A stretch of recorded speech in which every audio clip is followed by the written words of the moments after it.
हरे कृष्णा कृष्ण कृष्णा हरे हरे, हरे राम राम राम हरे हरे। सभी को मेरा सहृदय नमस्कार।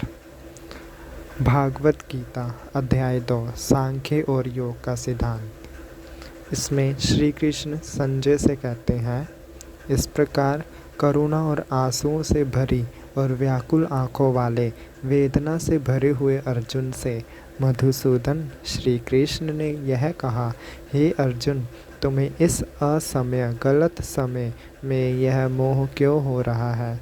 क्योंकि न यह श्रेष्ठ पुरुषों द्वारा आचरण करने योग्य है, न यह स्वर्ग को देने वाला है और न ही इसमें कीर्ति मिलेगी। हे पार्थ, इस तरह से तुम नपुंसक मत बनो, क्योंकि तुम्हारे लिए यह शोभा नहीं देता है। हे परंतप, शत्रुओं को हराने वाले, हृदय की तुच्छ दुर्बलता कमजोरी को त्याग कर तुम युद्ध के लिए खड़े हो जाओ। अर्जुन बोले, मधुसूदन, मैं रणभूमि में किस प्रकार बाणों से भीष्म पितामह और द्रोणाचार्य के विरुद्ध लड़ूंगा, क्योंकि वे दोनों ही पूजनीय हैं। इसलिए इन पूजनीय गुरुजनों को मारने की अपेक्षा मैं इस संसार में भिक्षा मांगकर जीना कहीं अधिक कल्याणकारी समझता हूँ, क्योंकि गुरुजनों को मारकर भी इस लोक में खून से सने अर्थ और काम रूपी भोगों को ही भोगना होगा। हम यह भी नहीं जानते हैं कि हमारे लिए युद्ध करना और ना करना इन दोनों में से कौन सा श्रेष्ठ है, अथवा यह भी नहीं जानते कि उन्हें हम जीतेंगे या हमको वे जीतेंगे। और जिनको मारकर हम जितना भी नहीं चाहते, वे ही हमारे आत्मीय धृतराष्ट्र के पुत्र हमारे मुकाबले में खड़े हुए हैं। इसलिए स्वाभाविक वीरता को त्याग कर कायरता रूपी दोष से हारा हुआ तथा धर्म के विषय में मोहित हुए मन वाला मैं आपसे पूछता हूँ कि जो साधन निश्चित रूप से कल्याणकारक हो उन्हें मुझे बताएं, क्योंकि मैं आपका शिष्य हूँ। इसलिए अपनी शरण में लेते हुए मुझको उपदेश दीजिए, क्योंकि भूमि में निष्कंटक बिना बाधा के धन धान्य संपन्न राज्य को और देवताओं की निकटता को प्राप्त करके भी मुझे कोई ऐसी वस्तु दिखाई नहीं पड़ती है जो मेरी इंद्रियों को सुखाने वाले शोक को दूर कर सके। संजय बोले, हे राजन, निद्रा को जीतने वाले अर्जुन अंतर्यामी श्री कृष्ण से यह कहकर चुप हो गए कि हे गोविंद, मैं युद्ध नहीं करूँगा। जिस तरह से मनुष्य पुराने वस्त्रों को त्याग कर दूसरे नए वस्त्रों को ग्रहण करता है, उसी तरह से जीवात्मा पुराने शरीरों को त्याग कर दूसरे नए शरीरों को धारण करती है।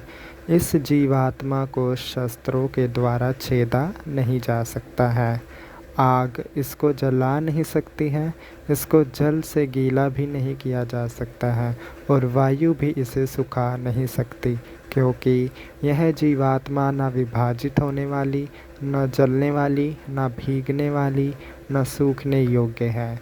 यह जीवात्मा नित्य सर्वव्यापी स्थिर अचल और सनातन है। इस जीवात्मा को व्यक्त नहीं किया जा सकता। यह जीवात्मा चिंता से रहित है और जन्म मरण आदि के विकार से रहित होने के कारण इसे अविकारी भी कहा जाता है।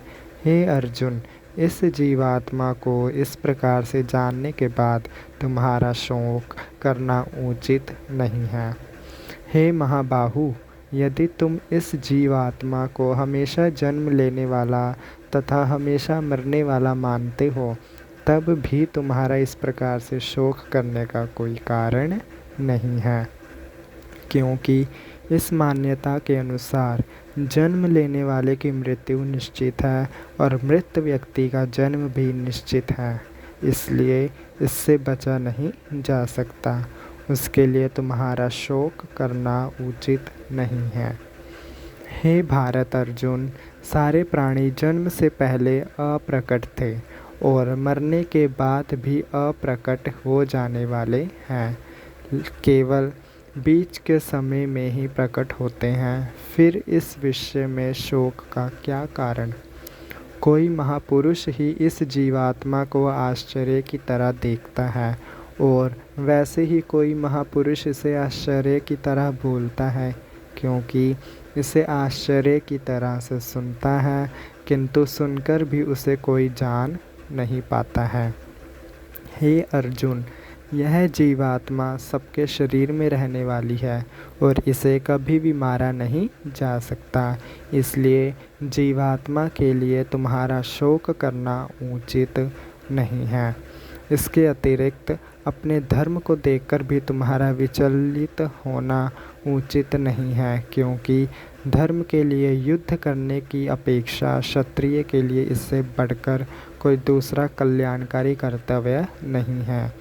हे पार्थ अर्जुन, स्वर्ग के खुले हुए द्वार के सामान इस प्रकार प्राप्त हुए युद्ध का अवसर भाग्यशाली क्षत्रिय को ही प्राप्त होता है, किंतु यदि तुम इस धर्म युद्ध को नहीं करोगे तो अपने धर्म और कीर्ति को खोकर पाप के भागीदार बनोगे।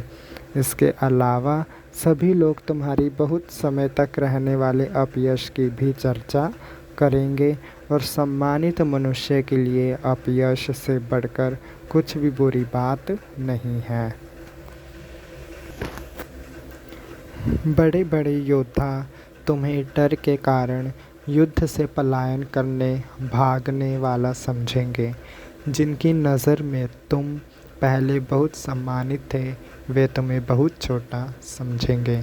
तुम्हारे शत्रु लोग तुम्हारे सामर्थ्य की निंदा करते हुए अनेक ना कहने लायक बातों को भी कहेंगे।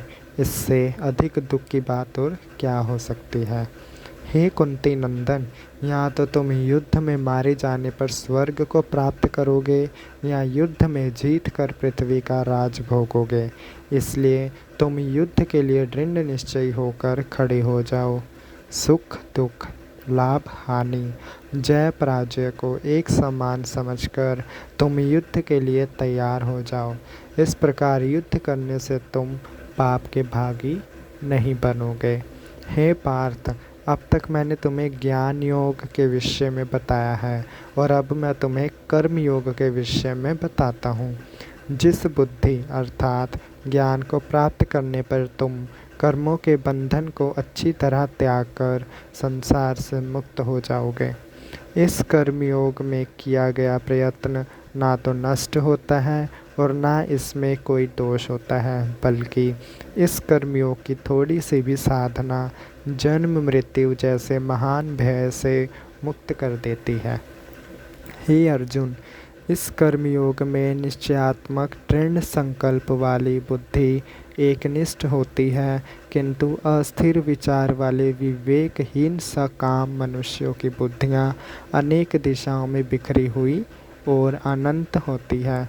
हे अर्जुन, जो अविवेकी कर्मफल के प्रशंसक मनुष्य वेद की बातों में लगाव रखते हैं, जिनकी बुद्धि में स्वर्ग ही परम प्राप्त वस्तु है और वह स्वर्ग आदि के अलावा अन्य ईश्वर तत्व को नहीं मानते हैं, वह भोगों में तल्लीन विकृत मन वाले स्वर्ग के इच्छुक कामी मनुष्य भोग तथा ऐश्वर्य को प्राप्त करने के लिए जन्म और कर्म में बांधने वाली अनेक प्रकार की बहुत सारी क्रियाओं को वेद वाक्य कहते हैं। मधुर बातों द्वारा जिनका मन हर लिया जाता है, जो भोग और ऐश्वर्य में बहुत अधिक आसक्त हैं, उन मनुष्यों की परमात्मा में निश्चयात्मक भले बुरे का विवेक करने वाली बुद्धि नहीं होती है। हे अर्जुन, तुम वेदों में बताए गए तीनों गुणों का परित्याग कर निर्गुण तत्व में प्रतिष्ठित हो जाओ। तुम भोगों एवं उनके साधनों में मोह रहित, हर्ष शोक आदि द्वंद्वों से रहित, योग क्षेम की चिंता ना करते हुए मेरे द्वारा दी गई बुद्धि से युक्त हो जाओ। जिस प्रकार एक छोटे जलाशय के द्वारा जितनी ज़रूरत की पूर्ति हो जा सकती है उतनी पूर्ति एक बड़े जलाशय द्वारा स्वतः ही हो जाती है। उसी तरह से वेदों में बताई गई विभिन्न देवताओं की पूजा से जो फल प्राप्त होते हैं, ब्रह्मा को तत्व से जानने वाले ब्राह्मण को वह स्वतः ही प्राप्त हो जाते हैं। तुम्हें सिर्फ कर्म करने का अधिकार है, कर्म के फल में तुम्हारा अधिकार नहीं है। इसलिए तुम खुद को ना तो कर्म के फल का कारण मानो और ना ही कभी कर्म के ना करने में तुम्हारा मोह हो। हे धनंजय, तुम कर्तापन मैं करता हूँ के मोह को त्याग कर तथा कर्म फल की सफलता और असफलता, जय तथा पराजय के समान बुद्धि वाले होकर कर्तव्य कर्मों को करो, क्योंकि जो कुछ भी कर्म किया जाए उसके पूरे होने और ना होने में तथा उसके फल में समान भाव रहना ही योग कहलाता है। हे धनंजय, क्योंकि काम्य कर्म मतलब कामना से किया गया कर्म भगवान को अर्पित निष्काम कर्म इच्छा रहित कर्म से बहुत ज़्यादा तुच्छ है। इसलिए तुम निष्काम कर्म योग का ही सहारा लो, क्योंकि फल की इच्छा करने वाले दयनीय होते हैं। निष्काम कर्म योग से युक्त मनुष्य पुण्य और पाप दोनों को इसी लोक में त्याग देता है। इसलिए तुम निष्काम कर्म योग की कोशिश करो।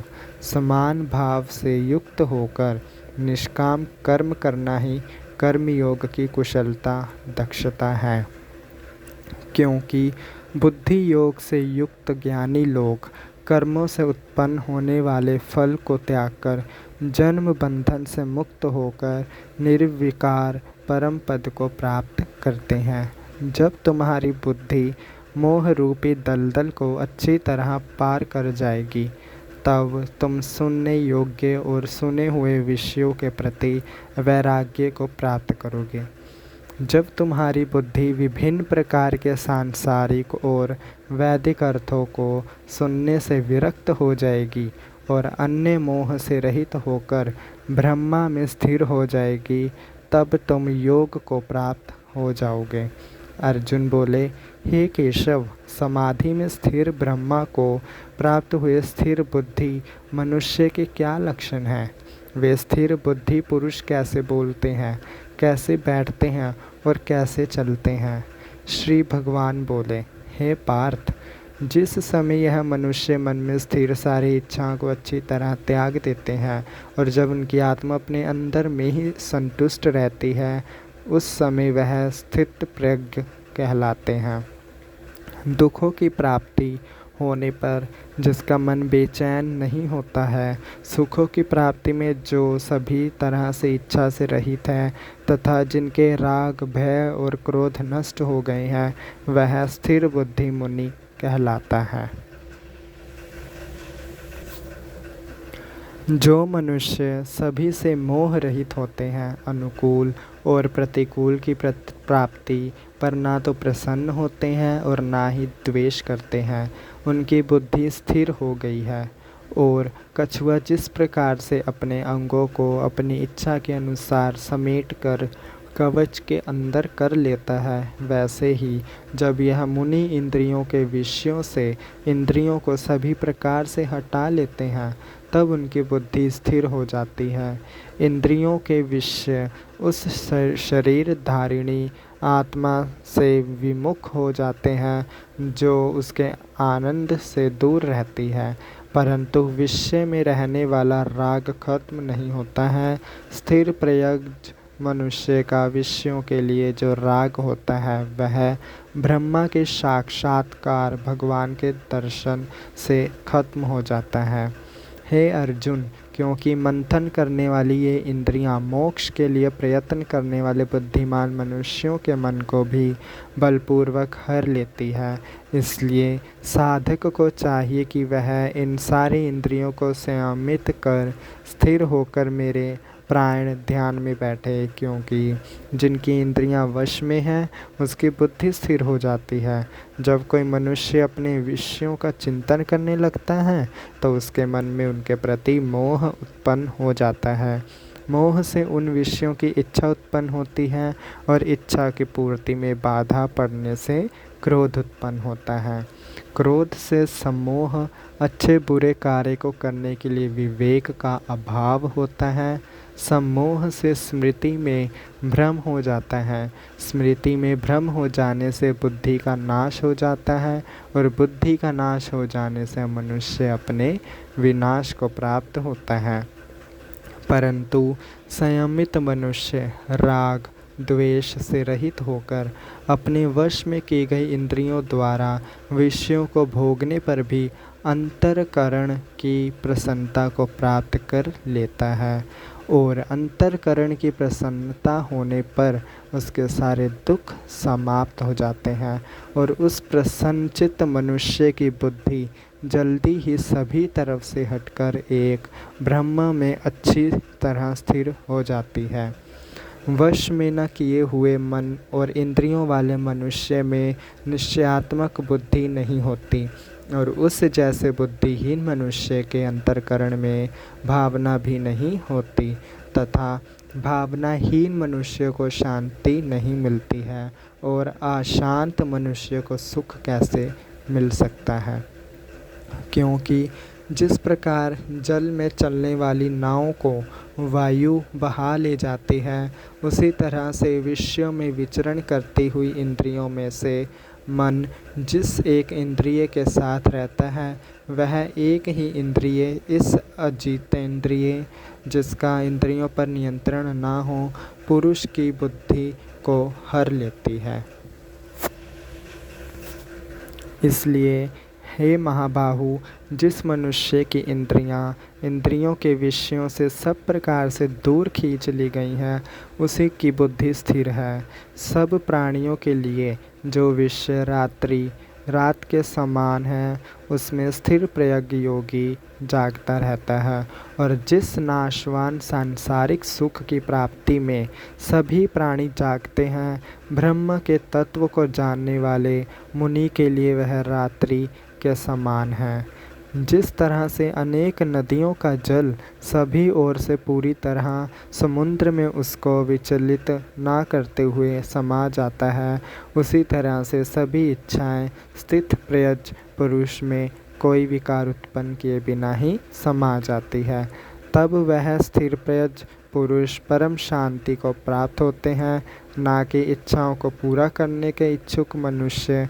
जो मनुष्य सारी इच्छाओं को त्याग कर मोह रहित, अहंकार रहित और इच्छा रहित होकर विचरण करता है, उसे ही शांति प्राप्त होती है। हे पार्थ, यह दिव्य दशा बाहरे स्थिति है। जो मनुष्य इसको प्राप्त कर लेता है वह योगी कभी मोह में नहीं पड़ता और अंतिम समय में बाहरी स्थिति में स्थित होकर ब्रह्मानंद ब्रह्मा निर्वाण को प्राप्त कर सकता है। हरे कृष्णा कृष्ण कृष्ण हरे हरे, हरे राम राम राम हरे हरे। आज का यह अध्याय पूर्ण रूप से समाप्त होता है। यदा यदा हि धर्मस्य ग्लानि निर्भति भारत, अभ्युत्थनात् धर्मस्य तदात्मन् सृजाम्यहम्।